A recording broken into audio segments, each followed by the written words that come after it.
You know the feeling, right? Sunday afternoon, that smell of snacks, the roar of the crowd. It's NFL time. It feels like this absolute bedrock of American culture, this unstoppable force. But what if we told you there's, well, so much more beneath the surface than just touchdowns and game day traditions? You're absolutely right. The National Football League is quite a phenomenon. It's the most popular sport in America, a multi-billion-dollar business, and, an organization with a history that is truly fascinating. Often turbulent, too, constantly reinventing itself. And today, that's exactly what we're doing for you, taking a deep dive into that very phenomenon. We've sifted through a whole stack of varied sources from like deep dives into player health to breakdowns of the league's finances. It's a whole century-long journey. Our mission here is to cut through the noise, give you the essential insights, help you understand not just what the NFL is, but, how it got here, how it really operates, and the big questions it's facing going forward. Yeah, get ready for some serious aha moments, I think. Okay, so let's start at the beginning. When we think of football today, it's all highly regulated, professional. hmm But the early days, that sounds like a completely different ball game. Oh, it really was. The game started taking shape, late 1800s, borrowed a lot from rugby. But Americans, well, they made it uniquely violent. How violent are we talking? It's kind of remarkable just how savage early football was. I mean, picture it. No helmets, no shoulder pads, barely any rules to speak of. Players would resort to just pure violence, fist fighting, biting, biting ears, even eye gouging, right there on the field. Wow. Yeah. It was so incredibly dangerous that by 1905 alone, there were over 19 football-related deaths reported in just 1 year. 19 deaths. Yeah, the game was literally on the brink of being banned. Seriously. That's hard to even imagine. So how did it survive? How did it pull back from, the brink? Who stepped in? Well, it really took three crucial figures to sort of become its saviors. You had Walter Camp, he's often called the father of American football, pushing for vital rule changes. Then there was the legendary Jim Thorpe. His sheer athletic talent drew eyes to this fledgling sport. And even President Theodore Roosevelt got involved. He personally intervened, demanding reforms. Roosevelt. Really? Yep. Their collective efforts slowly started to, let's say, civilize the game, laid the groundwork for something more structured. Okay, so that paved the way for an actual league to form, didn't it? Exactly. So in 1920, the American Professional Football Association, the APFA, was formed, Canton, Ohio. It started with just 10 teams from only 4 states, names like the Akron Pros, the Decatur Staleys. Right, I've heard of the Staley. Yeah, and it's pretty remarkable. Only the Cardinals and those Decatur Staleys, who are now the Chicago Bears, of course, they're the only ones left from the original teams. Just two. Just two. Yeah. And then just 2 years later, in 1922, the APFA changed its name to what we know now, the National Football League. A whole new chapter. But, okay, new name, but it wasn't like an instant hit, right? I read the players had terrible salaries. Yeah. Miners, milkmen filling the ranks. Oh, absolutely. The early NFL struggled. Big time. Players were barely paid. Teams went bankrupt constantly. And get this. College football was something like 20 times more popular than the pro game. 20 times. Yeah. So how did it even survive that kind of, uphill battle? It's true. The league faced huge struggles, but having Jim Thorpe involved early on was massive. He was the league's first president and its biggest star. Yeah. That brought instant credibility, which they desperately needed. His Olympic fame, his college football stardom. He was a household name. He gave them visibility, star power they had to have just to get notice. Okay, so Thorpe helped, but it was still a struggle. What was the real turning point? What finally gave it that, decisive push? Right. That really came in 1949. 3 crucial changes happened then. First, they introduced set game schedules, made it more organized for fans to follow. Second, they started televising games, opened up a whole new potential audience. And third, they brought in plastic helmets. Plastic helmets, huh? Seems small, but I guess symbolic. Exactly, a step towards safety, professionalism, and all that kind of set the stage for, well, one of the most iconic games ever. You mean the 1958 championship, Colts versus Giants. The greatest game ever played, right? Yeah. What made that one so pivotal? That game was a total watershed moment because it was the first NFL game ever to be nationally televised. The very first one. Yep. And it drew an astonishing 45 million viewers, which was like 9 times more than the year before. Wow. 45 million back then. Yeah. That single game basically laid the foundation for the NFL on TV. It transformed it from kind of a niche sport into this must-watch national event, really proved the power of broadcasting for the league. But the NFL's rise wasn't exactly unchallenged, was it? There was competition. That's right. In 1960, this Dallas businessman, Lamar Hunt, he'd actually been denied an NFL team, decided, well, he'd start his own league. So he just started a rival league. Pretty much. The American Football League, or AFL. And this immediately sparked this intense bidding war for players. Both leagues trying to sign the best guys. Salaries went way up. Okay, so you've got these two leagues fighting over players, driving up costs. How long could that last? Exactly. That financial pressure was intense for both sides. By 1966, it was pretty clear the competition just wasn't sustainable. So on June 8th, 1966, the NFL and AFL agreed to merge. Big merger. The big one. And that move fundamentally shaped the modern NFL structure we see today, with the two conferences, the AFC and the NFC. And this merger also led to, well, the biggest game of all, the Super Bowl. Right. In 1967, they created what was first called the AFL-NFL World Championship game. Bit of a mouthful. Yeah, not very catchy. Not at all. But here's that cool little anecdote. Lamar Hunt himself, the AFL founder, he unofficially coined Super Bowl during a media interview. How? He said he was inspired because his kids were playing with a popular toy at the time called a Super Bowl. No way, a kid's toy. Yeah, and the name just stuck. Yeah. Media picked it up, fans liked it. That's amazing. So the first one, Green Bay Packers versus Kansas City Chiefs. Hunt's own team. That's the one. Packers won 35-10. But here's the kicker, and it's kind of funny now. Tickets cost just $6. $6. $6! And it's still the only Super Bowl in history that never sold out. Really? The only one. The only one. It's a wild reminder that this cultural behemoth we know today, it started off surprisingly quiet, not really a bang, more of a whimper, just a precursor. And then a few years later, 1970, the trophy got its name, the Lombardi Trophy, fittingly renamed after the legendary Packers coach Vince Lombardi passed away from cancer. Okay, so we've seen how the NFL kind of clawed its way up from brutal origins to relevance. But what we see today is this massive, multi-billion-dollar financial machine. How does that actually work? Because it's not quite like a normal company, right? Yeah, that's a really unique aspect of its business model. Fundamentally, the NFL isn't one giant corporation. It's more like a powerful club, a trade association, really, representing its 32-member teams.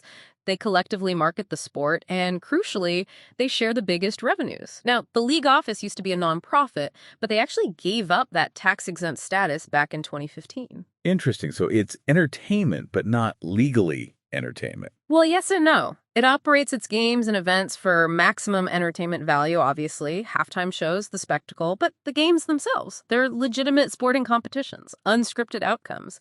So legally, it's not classified as entertainment in the same way, say, pro wrestling might be.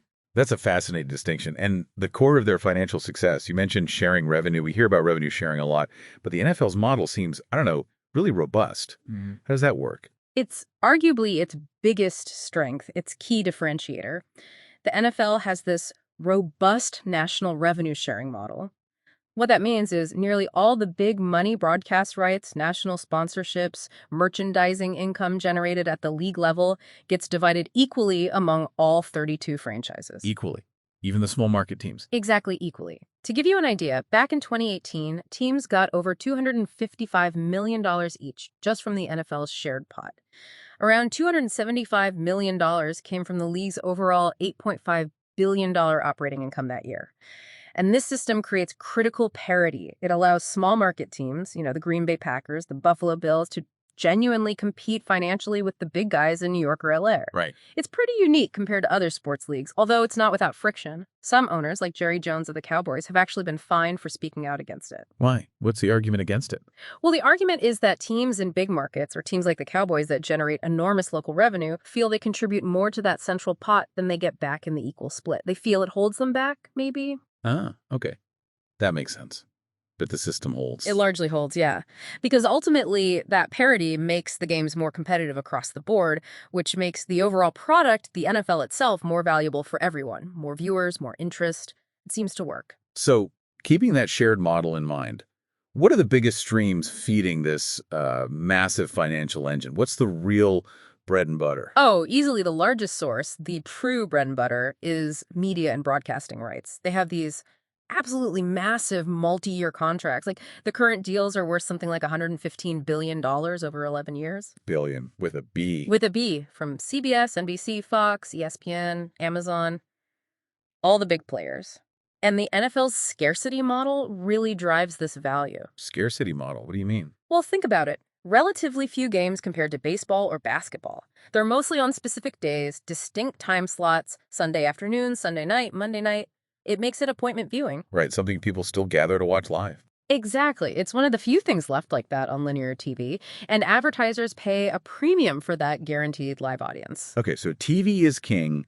What else brings in the big bucks? Sponsorships and advertising are also huge. Back in 2017-18, sponsorship revenue was over $1.3 billion. That includes those really lucrative stadium naming rights deals. Like MetLife Stadium. Perfect example. MetLife Stadium for the Giants and Jets, that deal is worth an estimated $19 million a year for 25 years. Big money. Then you've got merchandising and licensing. All the official team gear, jerseys, hats, memorabilia, and critically, video game licensing. Madden NFL is a huge moneymaker. Oh, yeah, Madden, of course. And finally, there's local revenue. That's the money generated directly by the teams themselves. Ticket sales are a big part of that. For instance, the Packers saw ticket sales jump from $48 million to $71 million after they upgraded Lambeau Field. Wow. Plus, non-NFL events held at their stadiums, concerts, other events. That all adds up locally. And any newer frontiers? Where's the growth coming from now? No, sports betting is the big one right now, a significant addition. In just its first couple of years, it added something like $250 to $300 million to the league's top line. And that's high margin, I bet. Exactly, considered a high-margin product. And the growth potential there is immense as more and more states legalize it. So, okay, massive revenues. What does this mean for team values? And what about costs? Because the numbers must be staggering. They absolutely are. Get this. All 32 NFL franchises are now valued above $4 billion. Every single one. Every single one. The league average value in 2024 is around $5.7 billion. That's up 11% just from 2023. And the Dallas Cowboys, they stand out. Most valuable sports team in the world, valued at $10.1 billion in 2024. $10 billion? How? Largely thanks to their incredible local revenue, something like $800 million a year just generated locally by the Cowboys organization itself. Okay, so huge values. What about the other side? Expenses. Player salaries must be massive. Oh yeah, player costs are the biggest expense by far. Just as an example, the Packers spent about $212.7 million on player costs back in 2017, and the league's salary cap, which limits team spending on players, was $188.2 million in 2019. It goes up every year. So operating income, the profit, can vary wildly between teams. You mentioned the Cowboys. They had around $365 million in operating income in 2017, but the Detroit Lions in that same year had just $4.1 million. Big difference. I heard something about the Jerry Jones blueprint. What's that about? How does it relate to this? Right, the Jerry Jones blueprint. It really highlights how he approached the Cowboys. He didn't just see it as a football team, but as an entertainment business, an asset to invest in. Mm-hmm. He understood the spectacle part. He invested heavily in building that incredible stadium, AT&T Stadium, and focused intensely on local sponsorships and experiences to drive that massive local revenue we talked about. He basically created this huge self-sustaining ecosystem around the team. That's smart, turning everything into a revenue source. Exactly. And that kind of thinking reflects something the NFL itself is really good at, constantly working to turn things that used to just cost money into new revenue centers. Think about the NFL draft or the NFL combine. Those used to be just, operational costs, scouting events. Now, they're huge media events. They generate significant revenue from broadcasting, sponsorships. They're standalone spectacles driving fan engagement and dollars year-round. Okay, that's fascinating. The whole business side is incredible. But let's pivot now to what really hooks the fans, right? The game itself. The rivalries, the legends, those moments. Absolutely, because beyond the billions, it's the on-field drama and history that fuels the passion. And the league's history is just packed with these iconic dynasties and legendary players. Each tells a story about how the game evolved. Like the 72 Dolphins. The perfect season. Exactly. The 1972 Miami Dolphins, the only team ever to go undefeated, 17-0. They set this almost mythical standard right at the start. Or think about the Pittsburgh Steelers in the 70s, 4 Super Bowls in 6 years. They really showcased the power of defense, toughness, building sustained excellence. And the 80s brought us the 49ers dynasty, right? Montana to Rice. Oh yeah, the 80s San Francisco 49ers with Joe Montana and Jerry Rice. Pure offensive innovation. And Rice, I mean, his records are just untouchable. Almost every major receiving record, 207 touchdowns, over 15,000 catches, nearly 23,000 receiving yards. Insane. Who could forget the 85 Bears? That defense, Walter Payton too. Right. The 85 Chicago Bears, arguably the best defensive unit of all time. Plus, the Dallas Cowboys really cemented themselves as America's team around that time. Later, you had John Elway finally getting his back-to-back Super Bowls with the Broncos after so many near misses. But then came, well, the dynasty, the Patriots. Yeah, you have to talk about the New England Patriots. Tom Brady, Bill Belichick. It wasn't just winning, it was this sustained era of strategic dominance. 6 Super Bowl titles for the team. Brady himself ended up with 7 rings, 6 with the Pats, 1 with the Buccaneers later, and his Super Bowl 51 comeback. Down 28-3. Just legendary stuff. Unbelievable game. And now it feels like we're watching the next potential dynasty unfold with the Kansas City Chiefs, right? Patrick Mahomes leading them to 3 Super Bowls since 2019, including back-to-back in 23 and 24. A whole new era of explosive offense. Beyond the teams, though, there are those individual players, the GOATs at their positions who just changed the game. Absolutely. We're talking players like Jim Brown. Retired as the all-time rushing leader back then, averaged an incredible 5.2 yards per carry. Just raw power and skill. Lawrence Taylor, LT, he completely revolutionized defensive play, showed how one dominant edge rusher could totally wreck an offense. Ray Lewis, yeah. Most tackles ever, over 2,000. The embodiment of intensity, leadership on defense. Deion Sanders, prime time. His flash, his skill, his versatility playing both ways and returning kicks. Electrifying. And maybe someone like Rob Gronkowski. Gronk. Just the most complete tight end maybe ever. Dominant blocker, dominant receiver. These guys left a huge mark. So the game has these legends, these dynasties, and the Super Bowl itself, it feels like more than just a game now. It's like an unofficial national holiday. Yeah. When did that shift really happen? That's a great question because it wasn't overnight. You can kind of track it by looking at the cost of a 30-second TV commercial during the game. Back in 1969, it was like $55,000. By 2019, over $5 million. And today, it's around $7 million for just 30 seconds. 7 million. Yeah. And remember that iconic 1984 Apple Macintosh commercial? That really set the standard for Super Bowl ads becoming these cultural moments like mini-movies. But the real turning point for the halftime show becoming this huge cultural spectacle, that was Michael Jackson in 1993. Oh, right. I remember that. His performance caused viewership to just explode. 133 million people watched. It basically made the halftime show almost as big a deal as the game itself. Although it also led to some controversy later, like the Janet Jackson incident in 2004. Exactly, the Nipplegate incident, which in a way just further proved how massive the event's reach had become. Even the ticket prices tell the story. From $6 for Super Bowl I, like we said, to an average price around $10,500 today. It just reflects its status as this premium must-see cultural event. Okay, so incredible success, cultural dominance. But the NFL faces some really serious challenges too, especially around player health and safety. The whole CTE conversation is huge. It's incredibly serious and probably the biggest shadow over the game. Chronic traumatic encephalopathy, CTE. It's this progressive brain disease, neurodegenerative, caused by repetitive hits to the head. Not just big concussions, but the cumulative effect of smaller hits too.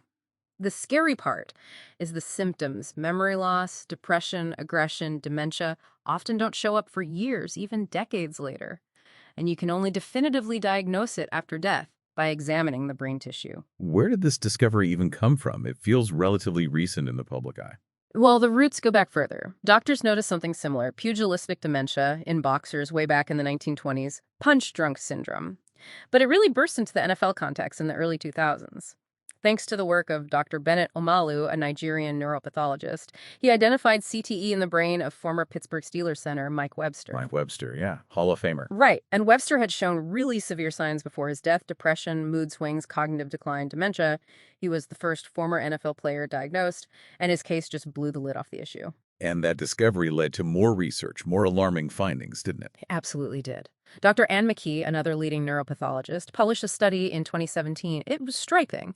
She examined the brains of 111 former NFL players donated to research and found CTE in 110 of them. 110 out of 111. 110, just staggering.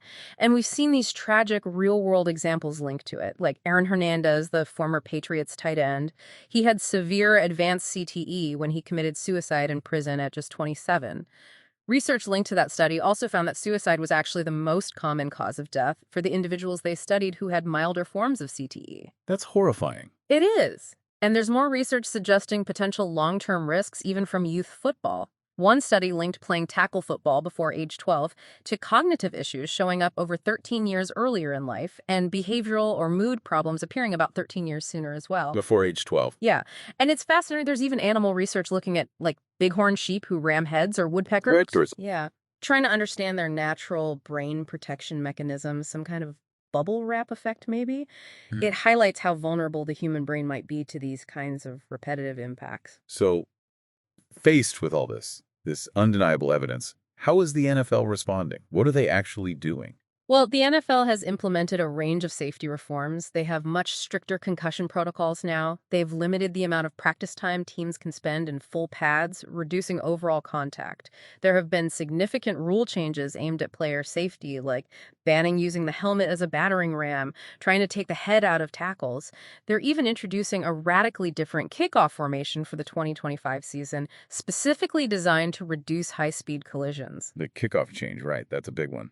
It is. They've also expanded instant replay review for certain personal fouls, and they have independent neurotrauma consultants, UNCs, on the sidelines at every game to help spot and evaluate potential head injuries. Okay, so they are making changes. But are they enough? What do critics say? Well, critics often argue that many of these steps are reactive, not truly preventive, that they're addressing symptoms or slightly mitigating risk, but not tackling the fundamental issue of repetitive head trauma inherent in the game. And you see the impact of these concerns reflected elsewhere, too. Youth tackle football participation has seen declines in many areas. There's a growing movement, with some proposed legislation, to potentially ban tackle football for kids before age 12, driven by these very real parental worries about CTE. Yeah, you can understand that concern. Beyond safety, what other challenges or controversies does the league grapple with? Officiating always seems to be a hot topic. Oh, absolutely. Officiating is a constant source of fan frustration and sometimes league-wide debate. You have these infamous examples throughout history, the Immaculate Reception, the Tuck Rule, the Fail Mary plays, where controversial calls significantly impacted games, sparking outrage and debates about consistency and interpretation. Right, those calls live on forever. They really do. And then beyond the X's and O's, social justice issues have become a major factor for the league, too.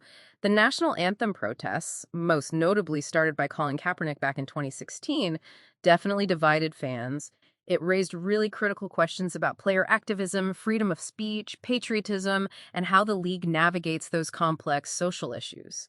There were strong feelings on all sides. Yeah, that was a very polarizing time for the league and the country. For sure. And then you just have the periodic high-profile scandals that inevitably pop up and impact the league's image. Like what? Well, things like Deflategate involving Tom Brady and allegations of intentionally deflated footballs, or Bountygate, where the New Orleans Saints were found to have a system paying bonuses to players for injuring opponents. Bountygate was wild. It was. And even older stuff like the O.J. Simpson chase, which wasn't directly NFL but involved one of its biggest former stars. Or more recent incidents of player misconduct, like Antonio Brown walking off the field mid-game.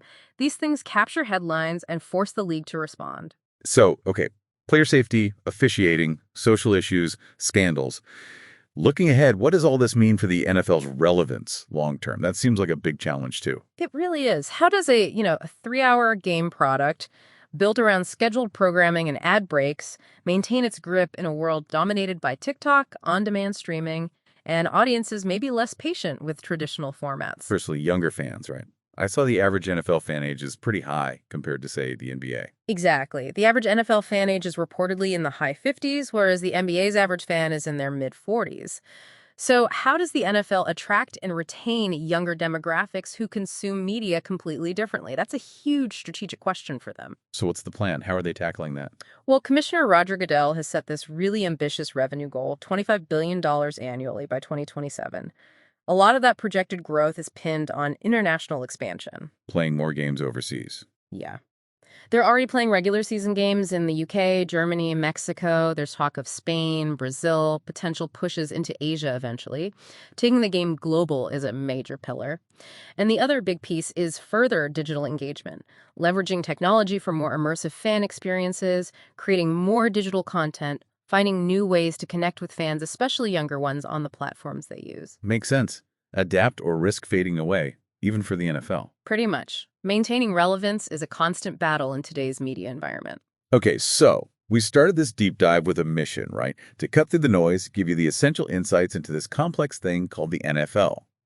Hopefully, we've given you a bit of a shortcut to being really well informed, drawing on all these fascinating sources. Yeah, it's quite a journey when you lay it all out. How a game that literally started with pure, unadulterated violence almost got banned. Somehow evolved into this absolute cultural and financial colossus. We talked about how a simple kid's toy, the Super Bowl, accidentally gave its biggest event its name, and how that unique financial model, built on sharing the wealth, creates this competitive balance, this parity that's pretty rare in pro sports. But we also, had to shine a light on the really serious ongoing struggles.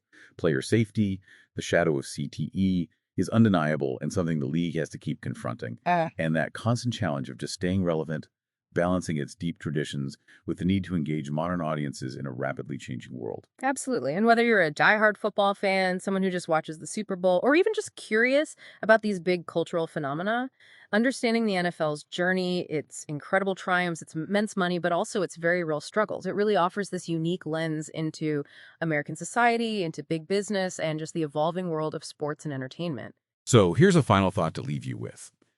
If the NFL continues to grapple with the very violence that, in some ways, made it popular in the first place, while simultaneously pushing for global dominance in this radically different media landscape, what does that ultimately mean? Not just for the future of football or other contact sports, but maybe even for how we as a society consume entertainment itself, something to think about.